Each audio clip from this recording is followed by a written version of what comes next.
kick us off and have the... Oh, been told it's been recorded. Yeah, that's fine by me. I have the beauty of kicking us off today, and I'm joined by Michał, who's our head of neuroscience at Walnut, and by Laura, who heads up a lot of the environmental work that we do, who's the senior research executive.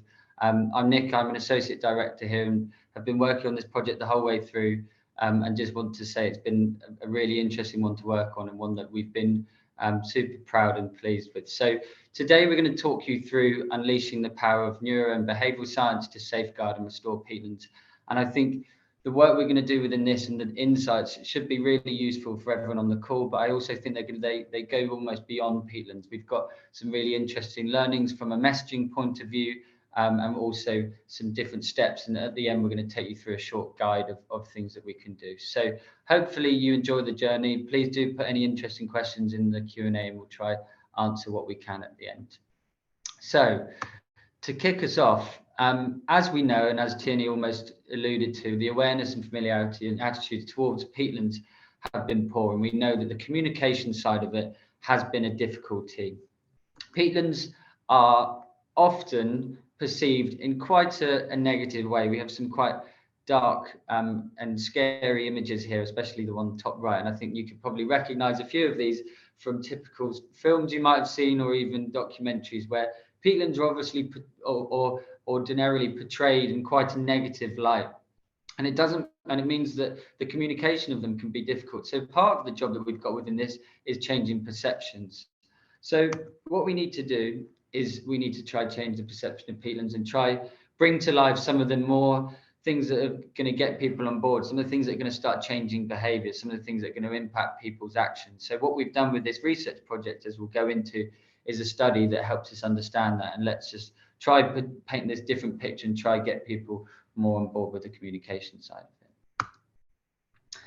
What we know about communication and what we do quite a lot of at Walnut is comms evaluation. We do quite a lot of work within advertising. And one of the main things that we say about communication is that its aim should be to emotionally connect with people. We know with things like communications that people don't always take them in the most rational way. People have very low engagement when it comes to communication and things like advertising. So we need to delve a little bit deeper. And the communications that connect with us on an emotional level have a real strong impact. And we've got a study later on which talks through the impact of emotional communications and what it can do from an effectiveness point of view. So what does drive support for peatlands? So what we're going to do within this is just explain a little bit about the tools and methodologies we've employed to help us understand things a little bit better. And what we have for this is going beyond declaration. So for this, we're going to use a tool which we call reaction time testing. This helps us to understand implicit attitudes as well as explicit attitudes. And the thing with that is that people on the surface aren't always that good at articulating how they feel about something. And sometimes what we rationally say may be different to our implicit beliefs. So what we use is a tool called reaction time testing to measure the speed of response. So when we did our study, which we'll explain in a second, we used a study where we measured people's speed of response to understand some statements.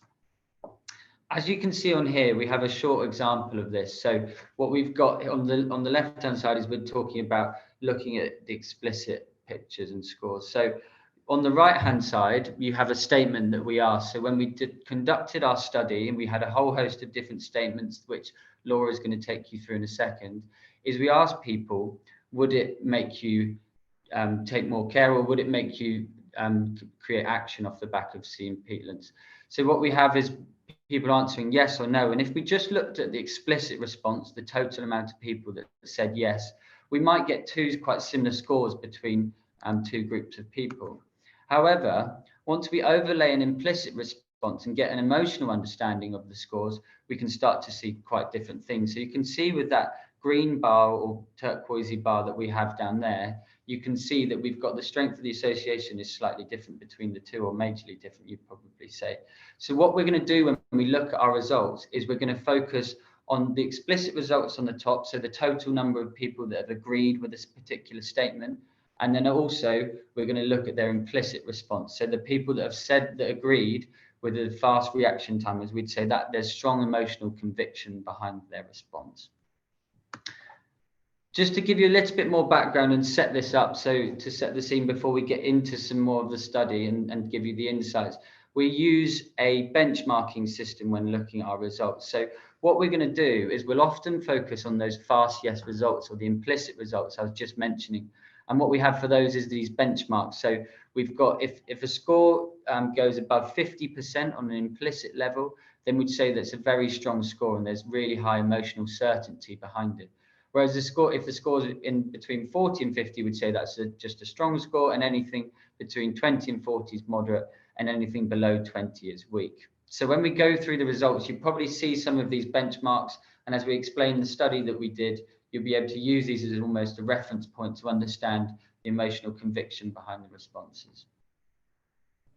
Okay.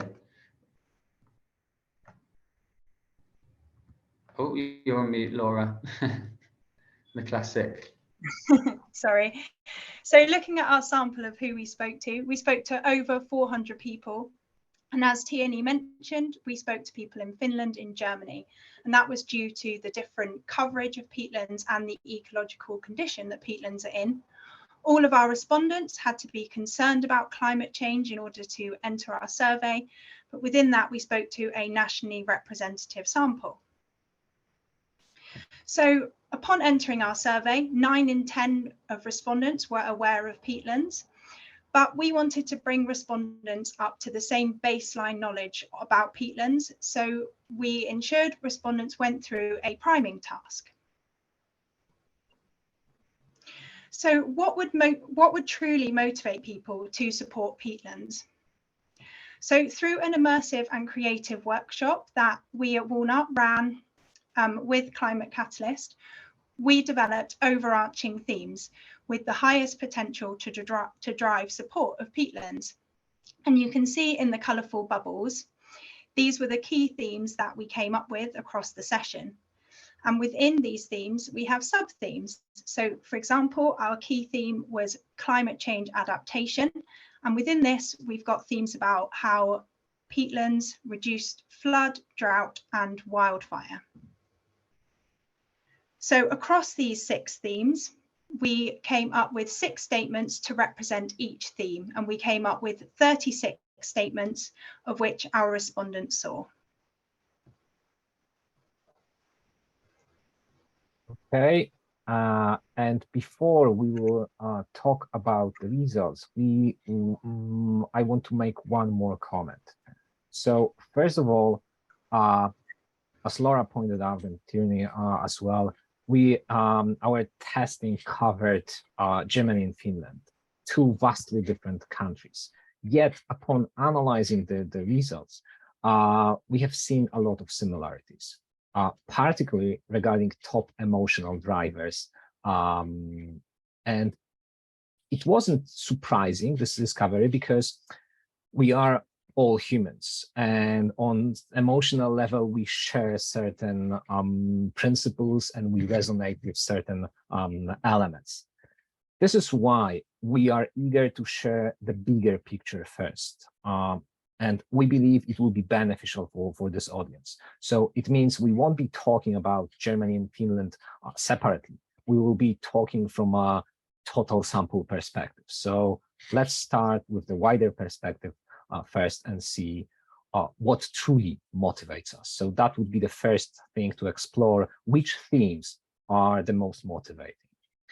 And here you can see that we ask people question, which of the following would make you support peatlands restoration and protection?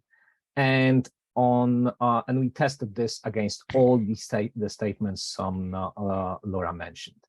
And here on this slide, you see aggregated scores for each of the themes we mentioned. These are explicit scores only, and what really stands out is how similar they are. So rationally, majority of people considered all themes to be motivating. With 4 teams scoring above 90%, the climate change mitigation came on top, but it was closely followed by other things. So we wanted to know more. We wanted to check okay, is there anything deeper? So we ask additional questions like about what would make you the most supportive. And here, the deeper we delve, the more distinct climate change become. So we found out that change mitigation dominates the discussion even more when we try to prompt it further. The more we prompted it, the more important the theme became. It's almost like the more people think about the climate change mitigation, the more they assume it is important. But this is why we wanted to bring reaction time, and we wanted to check how these things, how these answers look on emotional level. So, and on emotional level, we see a slightly different story. Climate change mitigation went from the most important to the least motivating factor. And when we analyzed the data, it became clear that support for wildlife motivates us the most, and other elements are also more emotionally motivating than we could identify it on rational level. On the emotional level, we truly resonate with this kind of like protecting wildlife, rare animals, rare plant. And why it's that? Probably because it's more tangible and it's just natural for our brains to care about other beings. And the story became even clearer when we analyze statements separately. So on rational level, majority of the statements were considered motivating. More than 2/3 of the tested statements exceeded 85%, and only 9 of them were just below that. This is a positive outcome because it indicates that on conscious level, people there is acceptance, and people accept and understand the significance of these elements. They claim that yes, everything is important, but it also shows that we did a tremendous job with our immersive session where we were selecting the drivers, because we selected the things that on conscious level rationally are really motivating. However, when we overlay implicit scores, we now see only 12 statements hit the highest threshold, and the whole picture is much more granular. In many of the top statements, you can see here, peatlands are home to rare animals, peatlands are home to rare plants. These are the things that scored the highest scores we have. And when we look at the top 5 drivers, it was clear that 4 out of 5 emotional drivers are from support the wildlife theme, providing that emotionally this theme dominates the whole discussion. Rationally, the picture is a bit more diverse. Emotionally, we have a clear winner. And it shows that there is a disconnection between rational and emotional drivers. The more people think about what's important, the more climate change mitigation it seems to be important. But people need time. They need to have more time and cognitive resources to stop and think about climate change mitigation. When there is no time, and when you need to have an immediate response, our emotional or our reptilian brain triggers different responses. And here, support for wildlife takes it all. It is not surprising that that this theme makes message more tangible. We can think of something. We can think about animals. We can think about how peatlands are home for these rare animals, rare plants. It means that it resonates with us. And as Nick mentioned earlier, we know that effective communication needs to emotionally connect with people. Why? Because emotional communication is more powerful, especially long-term.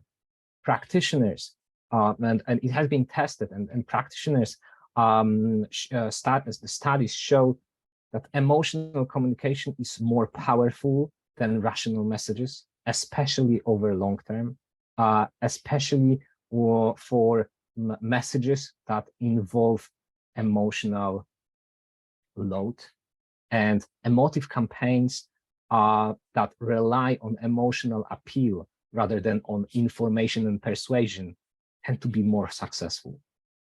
Moreover, neuroscience shows us that the majority of decisions are made intuitively and emotionally rather than rationally. And most advertising is processed at very low levels of engagement. Thus, the emotional appeal is even more important. And rational cues have no enough time, or the impact may be much more limited than emotional cues. And this is why, because wildlife resonates with us, this is why it seems like this is the way to go. It's more tangible. It has potential to trigger the protector in us, the attitude that motivates us to care of these fragile beings because their home needs protection or our support. Moreover, these themes focus on animals can trigger other assumptions and associations, can bring whole networks of associations and can help to build more different values, can bring new values, new desired values, changing the image of peatlands in people's mind.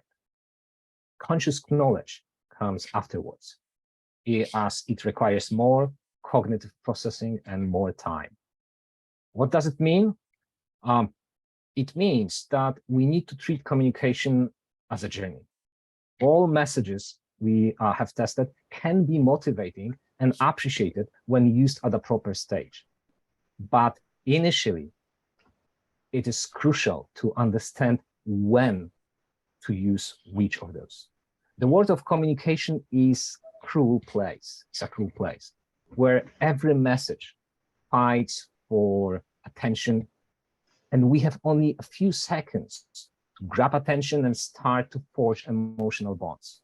Therefore, we need to start with more emotional messages, and then we can follow up with rational. Time to slow down and deliver all the interesting facts or impactful statistics comes later, with different channels, with a different mindset. I want to say,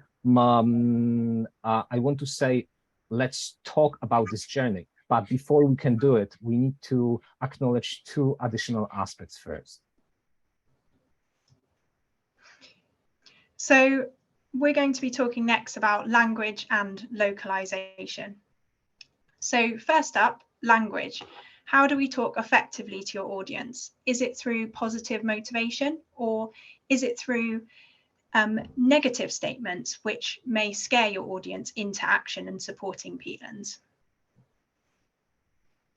So throughout our 36 statements, half of our statements uses positive language, and these were words such as healthy, protecting, and restoring. And the other half of our statement use words such as degraded, destroyed, and risk. And we can see explicitly across our statements, we can see the positive statements performed slightly better. We can see this through the dashed lines at the top. And when we look at that implicit reaction, that unconscious reaction, we can see that that positive messaging performed better than the negative messaging. And this is particularly true for those final themes on the end. So we can see for identity and heritage and climate change mitigation, those positive statements performed a lot better than the negative statements. And we can hypothesize that for identity and heritage, people like to hear positive statements about themselves and not to feel guilty about their behaviours. And climate change mitigation, we can suggest there's a lot of burnout with statements like this. People are tired of hearing them. Hearing that positive flip is more engaging, and people are thus more likely to support peatlands based off of them.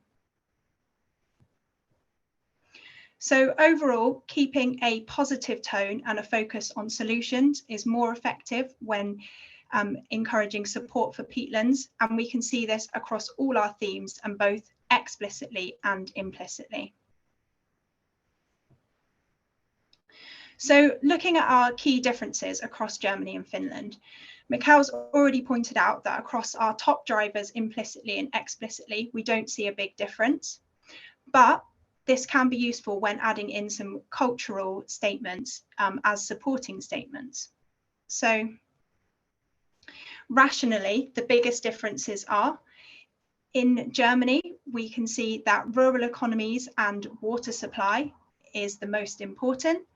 And when we look at Finland, talking about climate change and archaeological sites is more important than Germany.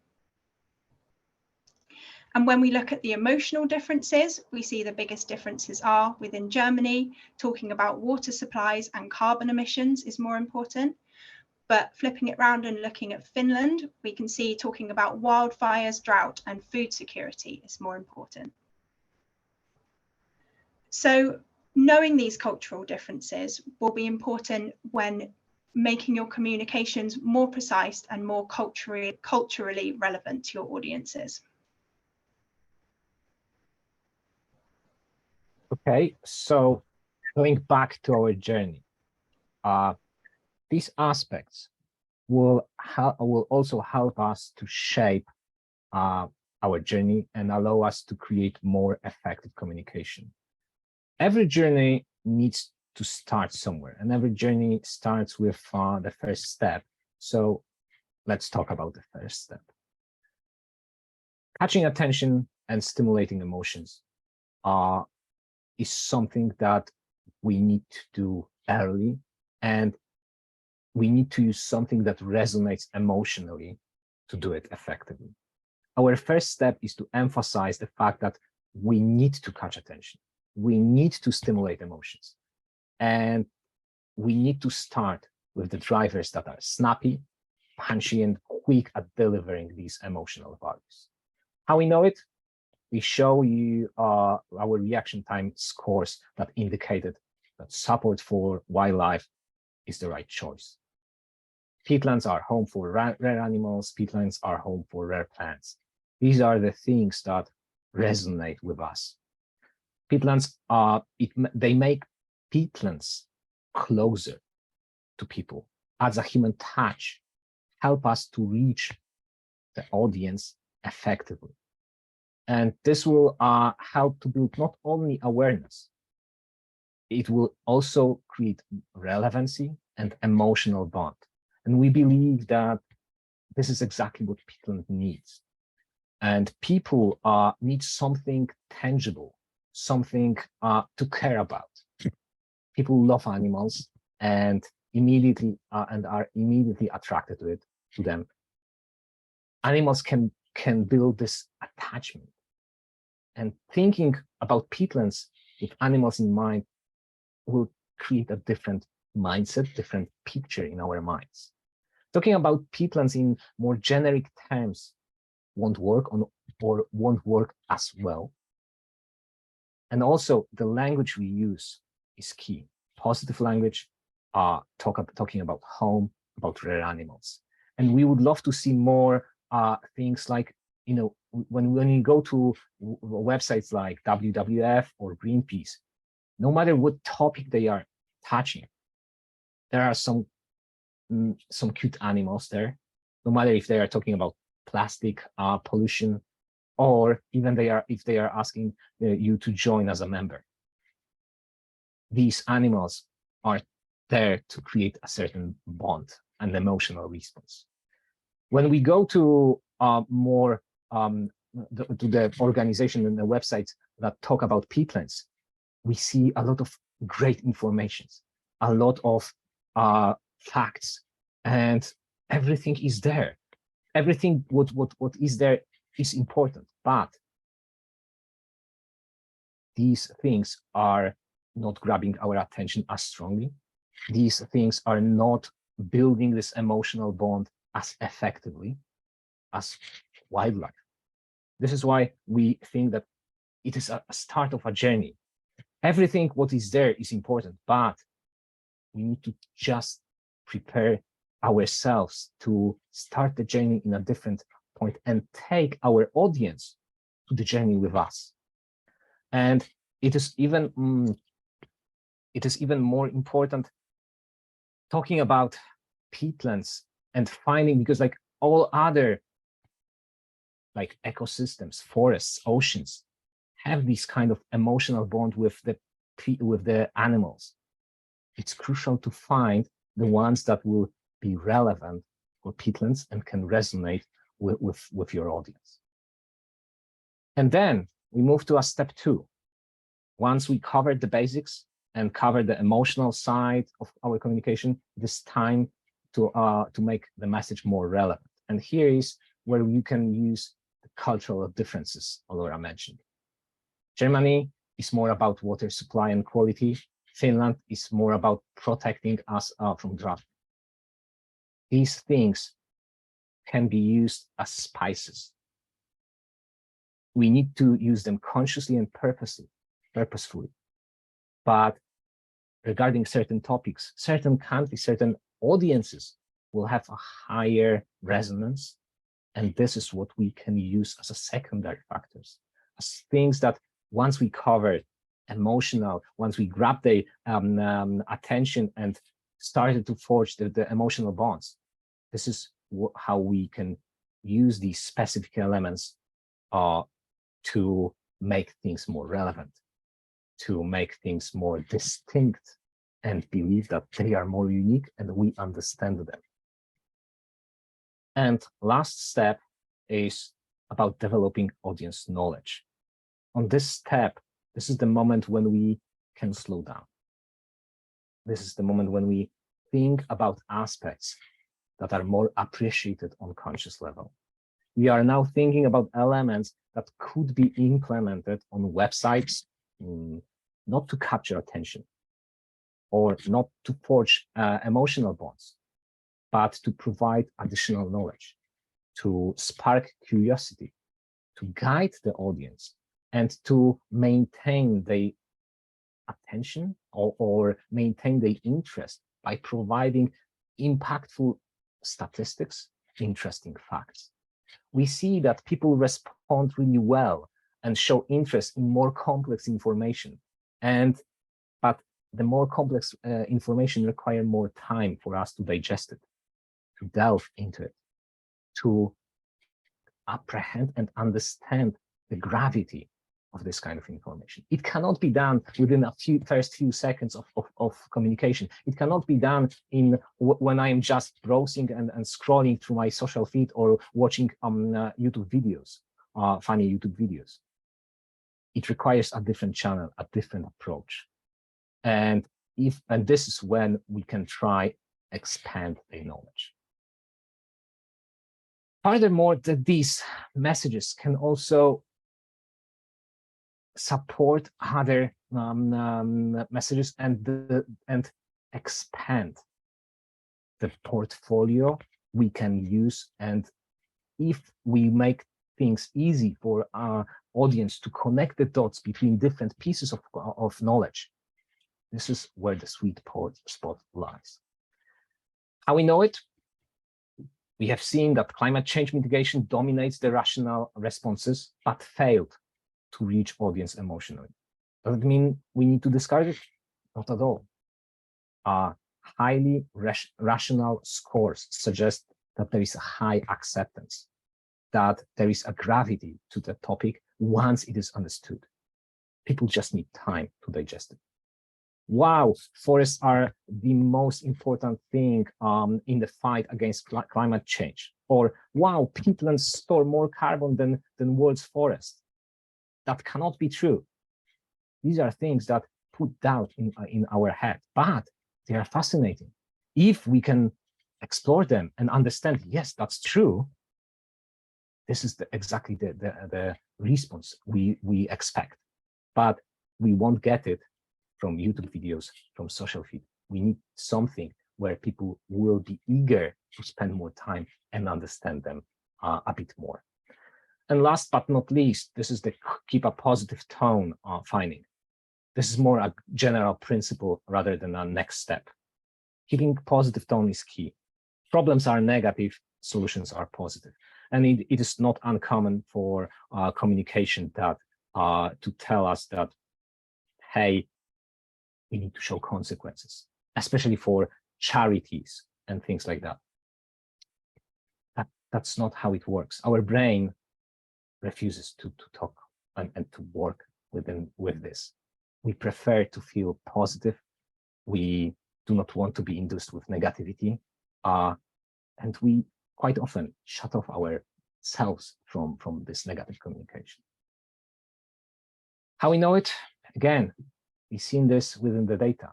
We need to talk more in positive language about vital part of our country's heritage, not about degraded peatlands being a major cause of climate change. Humans don't want to be faced with unexpected negativity. And especially in marketing communication, there is no enough time to explain and to help them to get rid of this negativity. We need to talk in a positive way. This was evident for identity and heritage and climate change mitigation. As Laura mentioned, these are really important themes where we need to be conscious about that. So yeah, so yeah, I thought you were going to give me more of an intro, but yeah, so to wrap it all up, and I guess to put the summary of all our findings onto one page, we've built this almost recipe for success.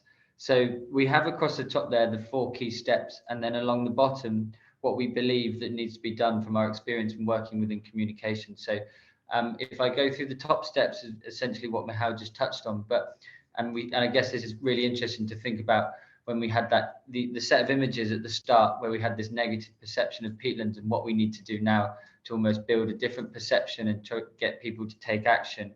I think this 4-step process is really interesting. So the first one we have is about creating something tangible. This wildlife theme we know can deliver these emotional values. I think when we started learning about peatlands as a team and working on the project, we were all really engrossed by the comparison between forests and the climate change learnings. However, we also know the thing that drives people on that emotional level, the thing that's going to catch people's attention, is having something more tangible. It's the same way that articles work within the news. Things that you can relate to, things that are more tangible, it attracts your attention and gets your emotional engagement. So we have to start with that emotional engagement with step 1 there.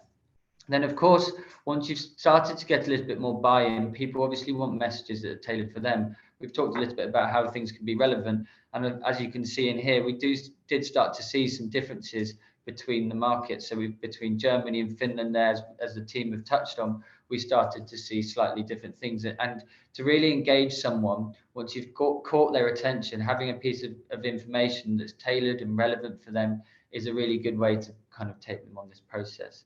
And then the 3rd step that we have there is about leveraging the knowledge that we have. So we know some of these facts were super interesting. We did a qualitative group as a follow-up to this, and the surprise at some of the facts around the impact on climate change was super interesting and really hooked people. However, they were only best delivered once people were engaged and once people knew about the subject. So we need to catch their attention. We need to change their perception at the start with that step 1, and then we can finally deliver step 3 there. And then on the fourth and final step, we have this keeping a positive tone. So as the team have mentioned, within this survey, we balanced the statements out that we tested, where we tried to have some ones that include a little bit more fear and scaremongering, as we know that this is often the way that we talk about climate change. However, the positive tone came out on top nearly all the time. We know that when we're talking about communications in a positive way across lots of different categories that we've tested, positivity works. And within climate change and within looking at peatland protection, it's no different here. We need to give people something that they can build towards. We talked about this as a team loads of different times, that sometimes when you're drilled with information that can almost set you back and put you in a negative headspace, you don't want to necessarily go take action on it. Whereas sometimes when you have something that's more of a positive tone, it takes you on a journey, it builds your engagement, it builds your positivity towards something. And this is something that we saw with this messaging in here. And then finally, how do we do it? We need to be consistent and simple the whole way through it. So we need to take people on this journey, but when we're going on this journey, we need to have some consistency. We need to have congruency. We talk many times in our communication testing about congruency between elements. We can't flip between different types of messages, but what we need to do is take people on this consistent and simple journey. So when doing each of these stages, we need things to be aligned, we need them to be simple so that people can connect. People don't always like to take in communications, as Michal was saying. We deal with it or we process it at such a low level that we want to make things easy for people. So that's your recipe for success and your 4-step guide. So if you were to take anything away from the presentation today, I'd take away these 4 steps and the learnings that people do love the cute animals that we have. Thank you so much. That's all from us. Great, thank you guys. That was really brilliant, and thank you for running through it. I think we at Climate Catalyst were also shocked about some of the learnings and maybe not so shocked about others. So it was definitely an interesting journey to go through with you guys as well. I'm going to open it up to questions now. We've got a few already coming through on the chat. For anybody else that would like to ask a question, do feel free to put it onto the chat and we can get it answered. We've got sort of about 15 minutes. So hopefully we'll run through a few of these.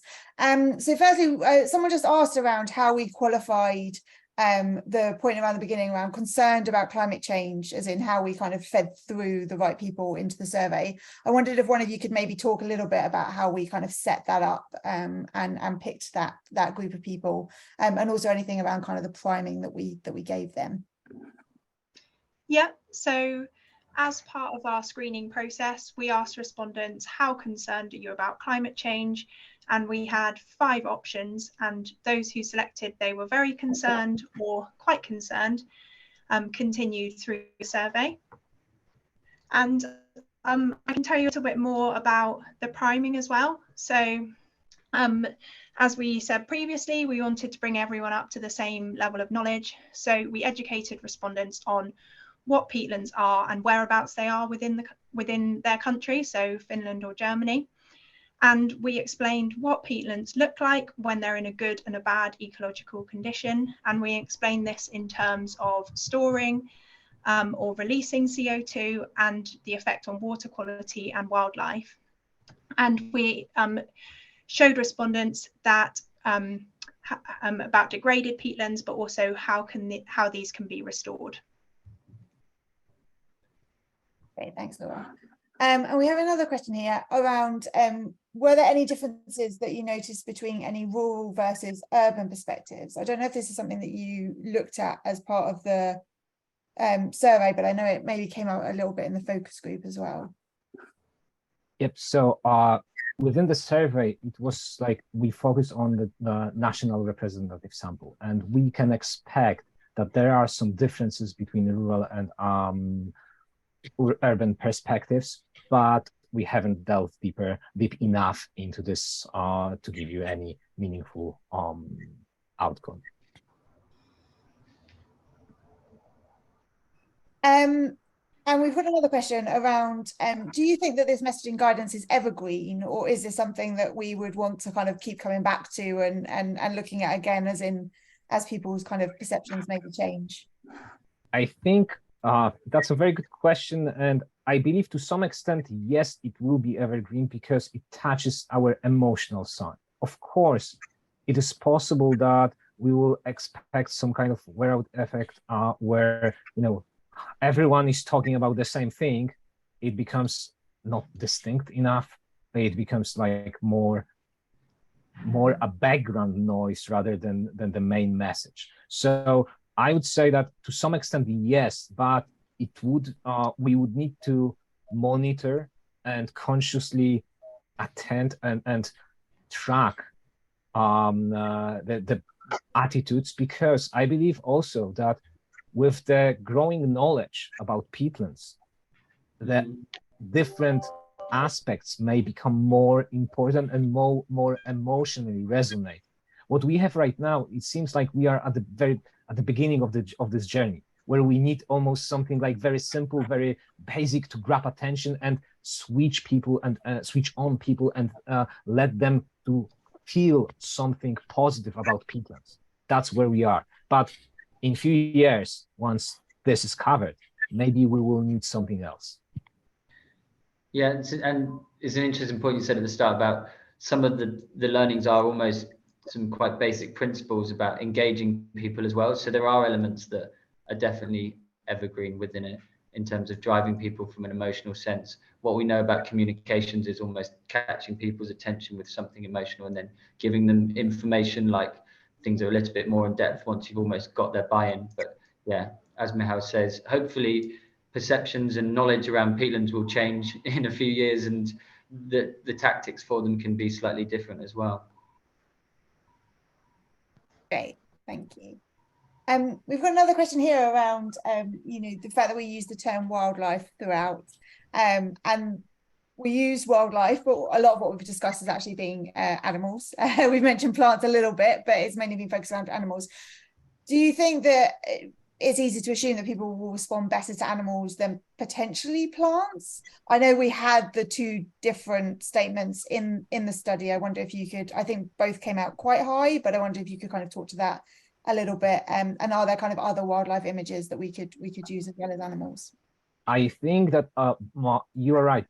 Both came quite high in emotional scoring. So it seems like people care about both, and both can be motivating for them to support peatlands. However, this is like, you know, from a communication perspective, animals probably give you a quite stronger platform to talk about it. And with plants, yes, you definitely can do it, especially if these are rare plants. If you emphasize how unusual, how unique they are, if you give them something more about like, oh, this is just another, I don't know, rose.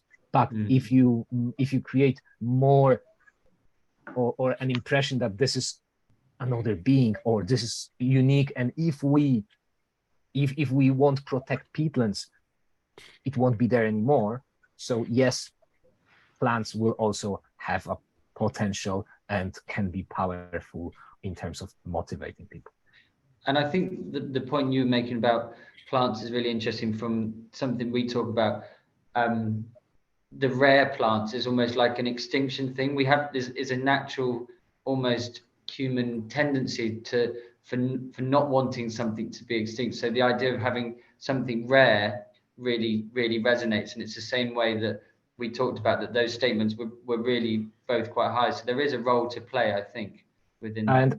Yeah, and I think that there is one more element about being unique and having something tangible. And even with animals, we need to talk about a single animal, not about animals in general. Why? Because it's for our brains, it's easier to be attached to something you can see rather than something that is like more generic terms. With plants, it's quite easy to say, oh, these are fields of this rare plant. But it's more like, hey, it's really difficult for me to be attached to a field. But when I can see like my plant in my pot on my window, then it's okay, I can be attached to something because it's more tangible. So that's probably also one of the general principles we could see here. Great, thank you. And we've got another question here around that kind of positive messaging piece. And do you have any tips or guidelines or advice on turning what is quite a dire situation? You know, if we're looking at things recently, we've got the new global temperature records, and you know, we're seeing a lot, particularly in the climate space, but obviously it extends also into the nature space, that shows that this isn't in a great situation. You know, we're not in that kind of positive place, I guess. How do you kind of think we are able to turn what is essentially quite a negative situation into that kind of more positive messaging, positive language, etc., that has come out strongly here as doing much better to resonate with the public?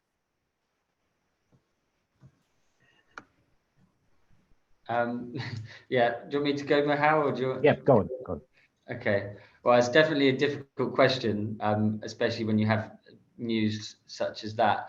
But I think that what we would say is that there's still ways of almost taking information of what people have been doing positively and maybe seeing positive change elsewhere in the world in different scenarios to almost take people on a little bit of a journey. So, of course, you're not going to just ignore news such as that, but there are still ways and things that are happening that have been positive and changes that have been made which can take people on a little bit of a journey. So yeah. From my perspective, it's even more about perception and the language we use. We can still talk about negative elements, but bring positivity or give people guidance or show them, hey, this is something we can do about it. We know that it's in a dire state right now, but we need hope. And this hope can give a positive spin on how we talk to people. So that would be my first thing. And moreover, we can see that in some instances, negative words or negative language can still work. It just won't work at the very beginning. If you want to deliver the more important or more complex messages through channels where people have more time to spend, yes, negative language can still be a thing and can still like emphasize the gravity of the situation. But this is like when we need to use it consciously and we need to be aware of what impact it may have. If we are talking about ATL communication, where you have 3 seconds to grab attention, no, negative language is not a good solution. If we talk about, hey, I'm exploring these things and I am delving deeper, understanding how important peatlands are and how these things can go in a wrong direction. And yes, negative language can help you emphasize these aspects. So yeah, that would be my educated guess. Great, thank you.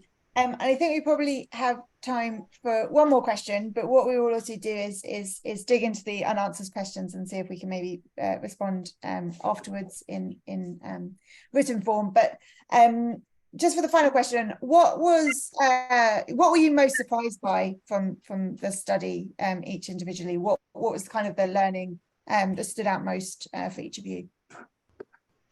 Go on, Laura. I think as we kind of spoke about as we went through, but when we started the project and we were initially really surprised to find out about the climate change mitigation and how that kind of resonated with us as we were thinking about going about this project, and then actually finding out that didn't resonate on an emotional level and how that doesn't capture people's attention unconsciously. I thought that was really interesting. Michal? Okay, so for me, I believe that the most surprising thing was how climate change mitigation become more and more important the more we talk about it. It's like when you have focus groups or when you have any kind of like traditional metrics, you will see that the more you start to unpick what's really important, the more people think about climate change mitigation, the more they assume, okay, this is important. And yes, they will be leaning toward it. Whereas on emotional level, it's not the same thing. So this discrepancy between, okay, what I think and what I feel was probably the biggest surprise for me. And there is one more thing about how weak the human needs were relatively to other themes, saying that human needs, meaning that we talk about our future generation. I know deeply inside that probably it's, again, too generic. Future generations, it's a long-term perspective, so it does not resonate with us on an emotional level. But I thought that at least on a rational level, it will be higher. It's not. So that was probably the most surprising for me. Yeah, I think mine's pretty similar, but whenever I would tell colleagues or something about this project and people would ask about peatlands, the first piece of information I would probably use to explain them to people or to drive their attention would be something about the climate change mitigation. However, when you ask people in the questionnaire something that's about what's going to make them take action to protect more, this obviously drops down a little bit on that, on the level of importance when looking at the implicit. So I think, again, that's just a similar finding, but a really interesting one to consider, how you lure people in and what drives people's reaction, what's going to change their behavior, and how to make things tangible, or how we react to things that are more tangible than something like climate change to people, which can seem almost quite distant to some people and something that they feel like they can't always affect. So yeah, same one. Yeah. The one we have, we talked with climate panelists and Tierney, was also how different there are, like, different communication from the lobbyists, the agriculture, and what they are trying to tell about peatlands, for instance, food security, and what we stand for. And the discrepancy we can see here was also quite surprising. And okay, and it means we need to be aware and conscious that, hey, some other communication that is in opposition to what we are trying to do is out there. So that was also one thing. Cool. Yeah, great, thank you. And actually, a lot of there's been a few questions that we haven't managed to get to yet, but they're very much looking at those other different audiences around policymakers, workers, etc. And yeah, so I think this is definitely the starting point to thinking about peatlands communications, and obviously this very much focused on that more public audience and how to make this resonate with that audience specifically. But I think there's so much we could dig into in terms of whether different kind of specific audiences would have other messages that resonate with them. As I mentioned before, we will try and get any of the kind of outstanding questions answered in written form, and send those around with the recording of the video. And also, I just wanted to note that someone asked if this is going to be, if this study is going to be sent out. We are going to be working on a kind of booklet version of these findings, a kind of cheat sheet, I guess, for people who are working on this issue. And we'll also be sending that round to everybody who was on the call. So do watch out for that, as that will be coming your way. I just want to again thank you so much to all of the team at Walnut for taking the time to run through the findings, but also for the work that we've been doing together for the last few months. It's been very interesting, and as I said, it's given us a brilliant jumping off point for communicating around peatlands. So thank you very much to all of you. Cool. Thank you so much. Great, and Cheers, thank you guys. as well. Cool. Great, thanks. Thank you, everyone. Thank you, guys. Take care.